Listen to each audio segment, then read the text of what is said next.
بسم اللہ الرحمن الرحیم۔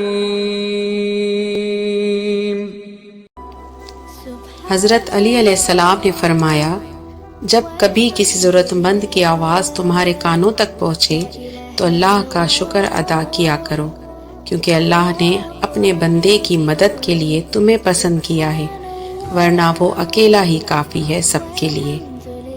جب کبھی گرتے گرتے سنبھل جاؤ تو سمجھ لینا اللہ تعالیٰ نے تمہاری ماؤں کی دعاؤں کے ذریعے تجھے تھام لیا ہے۔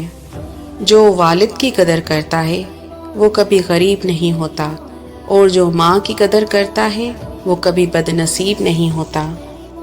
کسی سے نہ ڈرو، نہ جھکو، نہ مانگو، یہ سب لوگ فقیر ہیں، اللہ سے مانگو، وہ غنی اور بادشاہوں کا بادشاہ ہے۔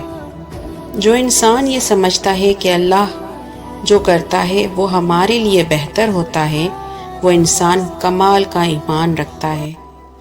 دعاؤں میں اگر دل لگنے لگے تو جان لو کہ اللہ مقدر بدلنے کے ٹھانے ہوئے ہیں۔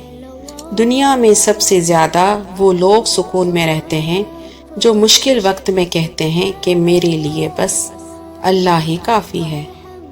جب مجھے پتا چلا کہ محل کے بستر اور خالی زمین پر سونے والوں کے خواب ایک جیسے اور قبر بھی ایک جیسی ہوتی ہے تو مجھے اللہ کے انصاف پر یقین آ گیا۔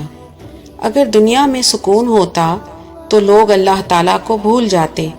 سکون تو صرف ان لوگوں کے پاس ہے جو اللہ کی رضا کو اپنی رضا سمجھتے ہیں۔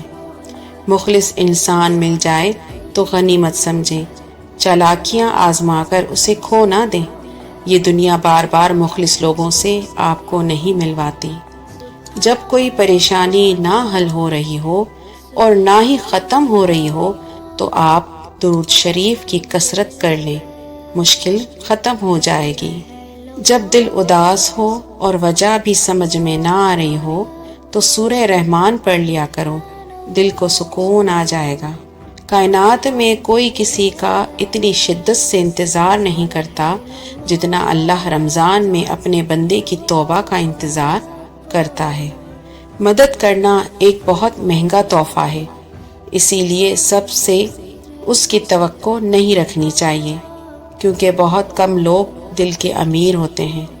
روزے دار کی دعائیں مقدر سے جیت جانے کا ہنر رکھتی ہے، کیونکہ رمضان میں اللہ تعالیٰ کا عرش پہلے آسمان پر آ جاتا ہے۔